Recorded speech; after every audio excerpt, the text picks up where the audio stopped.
Bienvenue chez nous, donc bienvenue chez Upvisory. Je suis Martin Cantologa, je suis le CEO qui opère cette société et du coup je suis l'associé de Benoît qui va intervenir pendant cette session. Donc Upvisory, juste rapidement en quelques mots, qui on est, pourquoi on fait ça. Donc on travaille depuis longue date et toujours de manière aussi rapprochée avec Decathlon. Et on a toujours dit qu'on prenait ce grand bureau parisien en plein centre qui nous coûte très cher pour inviter aussi nos clients et justement faire des choses un petit peu différentes. Du coup, là, c'est l'enjeu, c'est de pouvoir vous recevoir et ça nous fait extrêmement plaisir. Et du coup, Upvisory, donc nous, on est une société de conseil qui accompagnons plutôt les grandes organisations parce que quand on veut faire du product management à l'échelle, at scale, c'est complexe. Il y a plein de problématiques humaines, process, parcours de carrière, profil, vous avez parlé pas mal de ça. Et derrière, déploiement de solutions, et c'est plus facile d'aller disrupter le marché que de rester leader sur son marché. Donc nous, c'est le défi qu'on s'impose avec les clients, c'est de faire d'entreprises plus traditionnelles les leaders de demain et de le rester grâce à leurs produits digitaux. Voilà, et du coup, comment on accompagne nos clients en 30 secondes? On fait de la transformation par du coaching, donc on intervient énormément à aider nos clients à penser la bonne organisation, les bons process, le bon découpage des rôles et responsabilités, vous avez peut-être parlé de ça aussi là-dessus. On forme pour upskiller tout le monde là-dessus, donc ça c'est extrêmement important et c'est un enjeu de demain que les RH, à la fois sur le plan culturel et sur le plan derrière, on va dire des réalisations puissent être au niveau et en capacité de ce que cherchent les clients aujourd'hui et de ce que cherchent les entreprises d'aujourd'hui. Et derrière, on accompagne sur les trois grands métiers du produit. Pour nous, c'est un peu le trio magique: product manager, product designer, product engineer. Évidemment, on peut rajouter plein de choses autour. On travaille beaucoup avec le business, avec le marketing, avec les architectes, les ops, etc. C'est très important. Mais voilà, c'est les trois grands métiers qu'on couvre pour accompagner nos clients de A à Z sur ces aspects-là. Donc si jamais vous avez des sujets, vous n'hésitez pas et on pourra peut-être évoquer, même à l'apéro, 2-3 use cases s'ils l'acceptent et on n'est pas tenu du secret avec Decathlon de tout ce qu'on fait avec eux. Voilà, je vous laisse entre de bonnes mains. Merci beaucoup. Pour ce début d'introduction, je vais compléter la partie intro. Moi, je suis Antoine Massy, Product Manager chez Decathlon, au sein des équipes e-commerce. Et on est ravis d'être chez Upvisory ce soir pour ce meet-up, pour ce Digitalk sur les carrières dans le Product Management. Je vais essayer de ne pas être trop long pour qu'on attaque rapidement sur le vif du sujet, mais je vais pas vous représenter ce qu'est Decathlon, mais un peu plus l'entité Decathlon Digital qui ne parle pas forcément à tout le monde. Decathlon Digital, c'est au final à peu près 5000 collaborateurs, 5000 teammates qui travaillent ensemble pour construire les futures expériences dans le monde du sport grâce à la tech et grâce à l'innovation. On regroupe différentes expertises, un peu comme vous, mais dans le produit, dans l'engineering, dans le design et dans la data aussi. Et on est organisé en différents, on appelle domaines, dans le e-commerce, sur la circularité, sur les expériences in-store et autres. Enfin, nous, on est ravis, en tout cas, on serait ravis de pouvoir continuer la discussion après, pendant la partie apéro. Et voilà. En tout cas, on organise chez Decathlon Digital donc des Digitalks. Il y a Julie, je laisse lever la main, et Chantal aussi au fond de la salle. C'est une initiative qu'on mène depuis bientôt 2 ans. On n'en est pas à notre première édition. Et lors des Digitalks, on a à cœur de rassembler la communauté produit, comme on le fait ce soir, autour de différentes thématiques. Et donc le rôle de ce soir, il revenait souvent. On sait que les carrières dans le produit, elles sont très variées. Les profils des gens aussi, ils ont des backgrounds très différents. Il y en a qui travaillent en grands groupes, d'autres en start-up, sur des produits back, sur des produits fonte. Bref, il y a vraiment plein de profils différents, tout comme leurs produits. Et on avait à cœur de rassembler des experts ce soir pour aborder la thématique. Et juste pour terminer, donc du coup sur le format, c'est un format que c'est la deuxième fois qu'on le produit, où on a à cœur de favoriser la collaboration et les échanges. Donc ça va se faire en 2 temps. Une première partie pitch, avec nos trois acteurs qui vont vous teaser en prenant un axe sur cette thématique. Et ensuite, on va se répartir en petits groupes de discussion. Donc, toutes vos questions, gardez-les bien en tête parce que vous aurez ensuite des moments un peu privilégiés avec chaque speaker pour creuser toutes les questions et tout ce que vous avez envie de leur poser. Après, on sait qu'il y en a qui sont venus pour ça, donc on enchaînera avec la partie apéro et networking. Voilà, donc Hélène, Benoît et Thomas pour ce talk. Bonsoir, alors je suis malade donc je vais essayer de ne pas vous tuer avec des toux continus. C'est assez marrant parce qu'en fait on est invité par l'expert grand groupe du produit Advisory et Decathlon qui est aussi un grand groupe. Et je pense que je suis une des rares PM à n'avoir jamais travaillé dans un grand groupe, enfin, depuis que je fais du produit en tout cas. Moi, je suis venue vous parler du fait qu'il y avait une autre voie que la voie royale, PM, Head of, VP, CPO, et que on pouvait aussi faire le choix d'avoir une belle carrière en n'allant pas vers le management, ou en tout cas en décidant de ne pas y continuer. Et puis même qu'il y avait une voie complètement sur le côté, qui est celle du freelancing, puisque je suis freelance depuis quelques mois maintenant. C'est toujours bizarre de parler de soi, mais bon, au moins là, je peux complètement improviser. D'habitude, je prépare mes talks. Ça fait un peu plus de 12 ans que je fais du produit. Pour vous donner un peu mon background, j'ai fait une école de commerce et à l'époque, je voulais faire du marketing chez Coca-Cola ou L'Oréal. Donc, j'aurais pu être en grand groupe. Je voulais même à un moment donné travailler dans l'automobile chez BMW. Je me suis beaucoup éloignée de tout ça. Vous allez comprendre pourquoi. Ces 12 années, elles m'ont forgé pas mal de convictions et surtout les 5 dernières. Puisque j'ai travaillé pendant quasiment 5 ans chez Brigade, qui est une scale-up à mission. Et du coup, aujourd'hui, mon fer de lance, c'est l'impact sociétal de nos produits et le produit responsable. On est très très loin de L'Oréal, Coca-Cola et BMW. Mais bon, on n'est pas parfait. J'ai commencé en agence il y a 12 ans, dans une toute petite boîte. Ensuite, je suis passée côté start-up, j'ai eu 2 rôles de First PM. Et puis, je suis rentrée du coup chez Brigade, où j'ai eu plusieurs rôles. Je suis arrivée là-bas en tant que senior PM, assez classique après 8-9 ans d'expérience. J'ai été lead product manager pendant quelques temps, puis groupe product manager. Je crois que c'est le poste de Julie et Chantal également. Et c'est un poste qui m'allait pas, parce qu'on me demandait de faire un entre-deux. Alors c'était aussi spécifique à l'entreprise, entre du management à 50% et de l'opérationnel à 50%. S'il y en a qui ont déjà fait en fait 50 et 50, ça ne fait jamais 100. Ça fait beaucoup plus. Donc ça m'allait pas. Je pense que j'étais pas très très loin du burn-out. D'ailleurs, on en a déjà parlé avec Benoît sur un talk, un webinar Advisory. Je pense que j'en étais pas très loin, mais j'ai eu la chance d'avoir un patron en face de moi qui était extrêmement compréhensif et qui m'a du coup taillé un job sur mesure. Du coup, on m'a créé le rôle de principal product manager dans la boîte. Qui a été un vrai déclic, puisque du coup je me suis rendu compte que je pouvais continuer à faire du produit comme je l'aimais, à savoir sans manager personne et sans en avoir grand chose à foutre des process. Vous m'excuserez, désolée pour la vidéo. Ce que je veux dire, une fois que je vous ai parlé de ça, c'est que moi, quand j'ai pris cette décision de ne plus être manager et de plus être leader, j'ai eu un peu peur de finalement perdre ma légitimité et de perdre l'impact que j'avais dans la boîte. En fait, ce que je me suis rendu compte, c'est que je pouvais avoir autant d'impact, voire peut-être même plus, en étant contributrice individuelle, que je n'en avais en étant leader ou que j'aurais pu en avoir en étant head of product. Parce que finalement, la légitimité et l'impact, il vient pas forcément du fait que vous avez une équipe en dessous de vous, mais elle vient de ce que vous apportez au quotidien et de la valeur que vous créez pour l'entreprise et pour vos utilisateurs.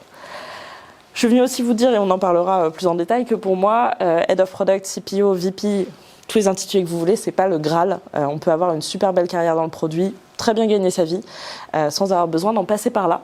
Et surtout que, malgré tout, ça reste des métiers spécifiques. Comme le métier de manager, c'est un métier à part entière. Et qu'en fait, on n'est pas forcément fait pour.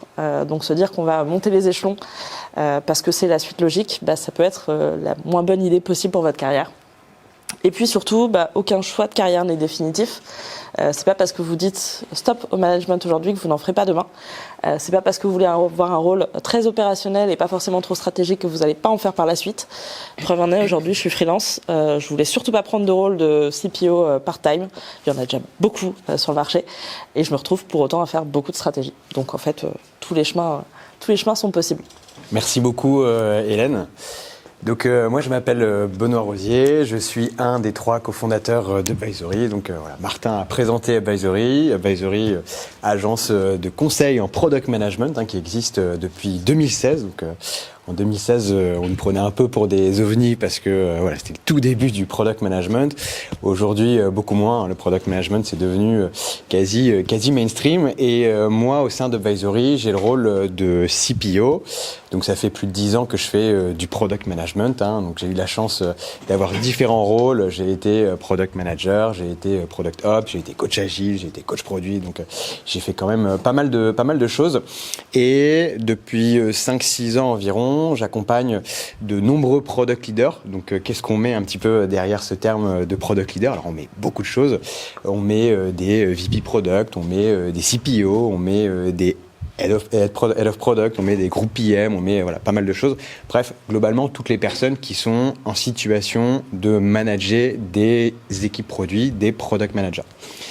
Et donc, c'est intéressant parce que ça fait, je pense, 5-6 ans que j'accompagne, que je mentore différents product leaders de différentes organisations.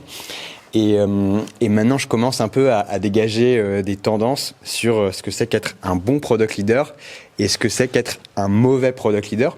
Alors pas dans le sens où il y a un product leader sympa et un product leader pas sympa, ou un product leader qui est bien aimé par ses équipes ou un product leader qui est pas bien aimé par ses équipes. Non, en fait, les tendances que je commence à dégager, c'est des product leaders qui construisent des produits performants et des product leaders qui construisent des produits qui sont pas performants.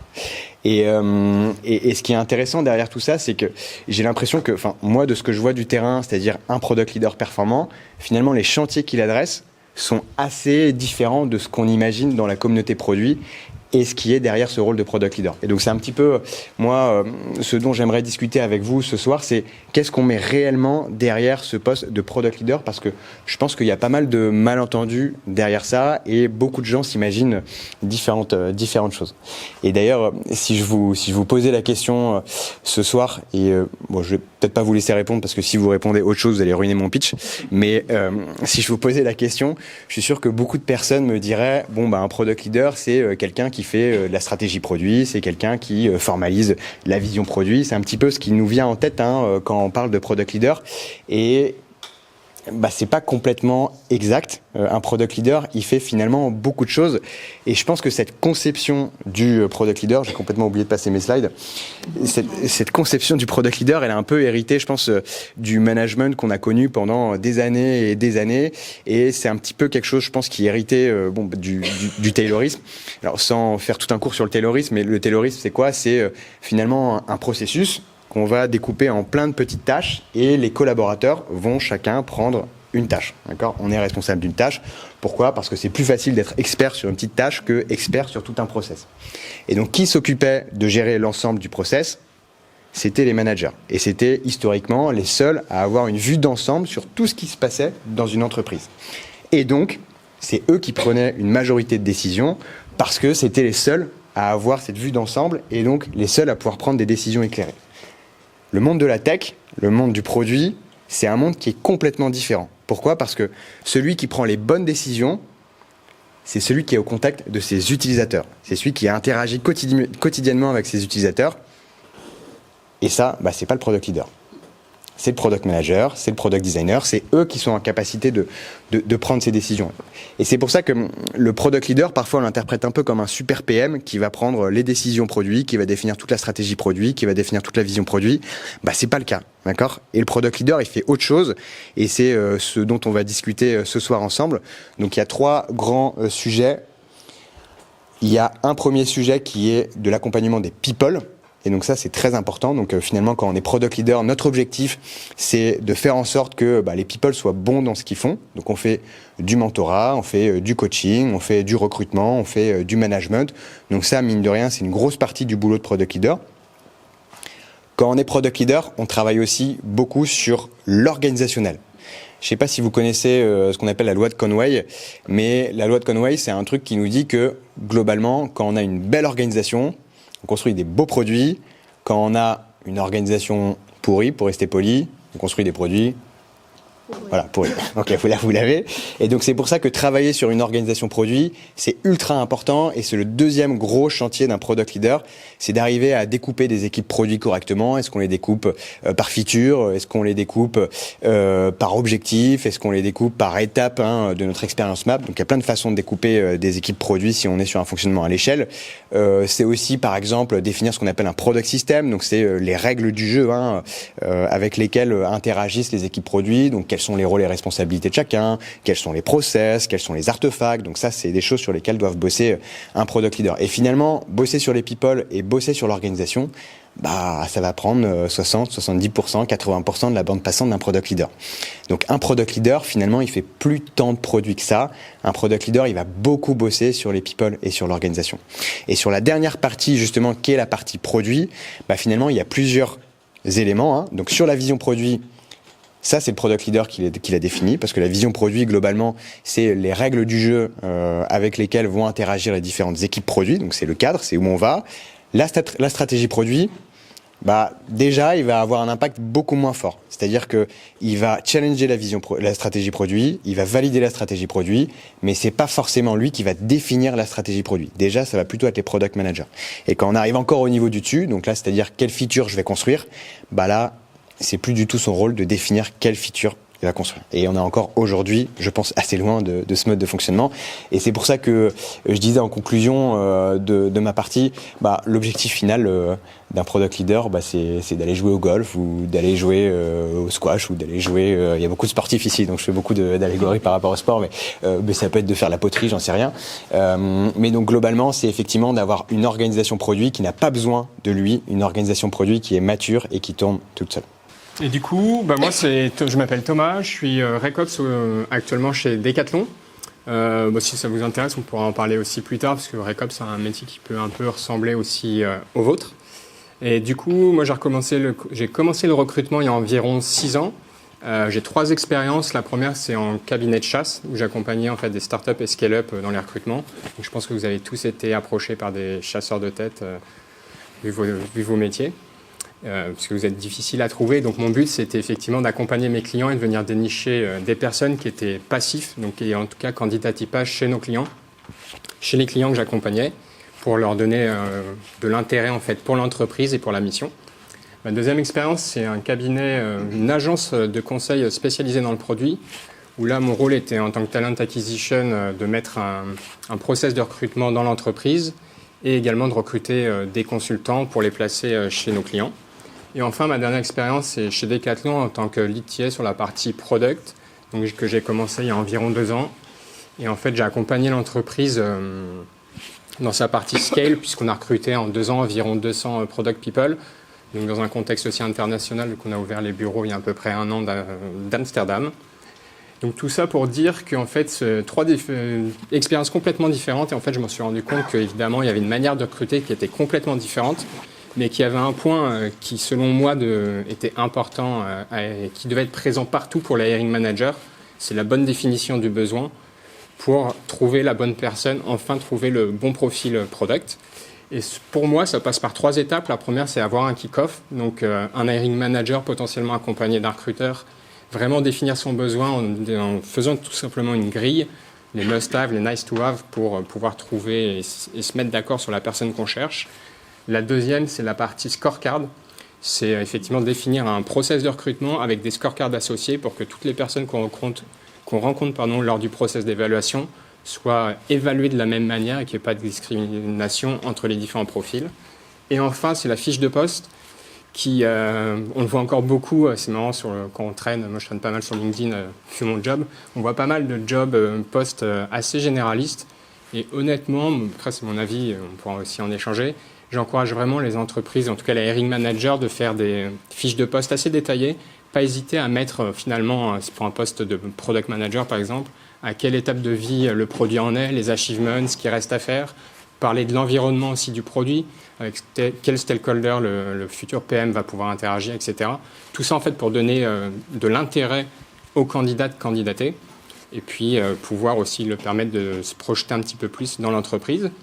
Et côté candidat, pour passer ce fameux barrage du recruteur qui parfois peut être vu un peu mal vu par la product people, dans le sens où on a un peu l'impression d'être mis de côté et qu'on n'est pas bien jugé ou quoi. Sur LinkedIn ou sur les CV, n'hésitez pas, si je peux me permettre de donner un conseil, à mettre en avant aussi vos achievements, sur quel produit vous avez bossé, avec qui vous avez interagi lors de vos expériences, etc. Et normalement, avec ça, c'est un bon moyen pour susciter aussi l'intérêt des recruteurs lors des screenings de CV, par exemple. Malgré tout ça, une fois que ça s'est fait, j'ai fait pas mal d'entretiens, que j'ai poussé des bons profils, en tout cas que j'estimais après un entretien de préqualification, à des hiring managers pour un entretien métier, donc core skills. Et en fait, pas mal d'hiring managers qui revenaient vers moi en me disant le profil est top, franchement, trop bon profil product, mais par contre vraiment pas pour mon produit. Et en fait, moi j'étais assez frustré par rapport à ça, parce que je comprenais pas trop. Et du coup, je me suis pas mal posé la question, et je pense je vous la poserai, si tu peux passer, Benoît, c'est la question. Je me suis posé cette question, si finalement le produit sur lequel vous travaillez aujourd'hui ou lequel vous étiez hier n'est pas déterminant pour le suite de votre carrière.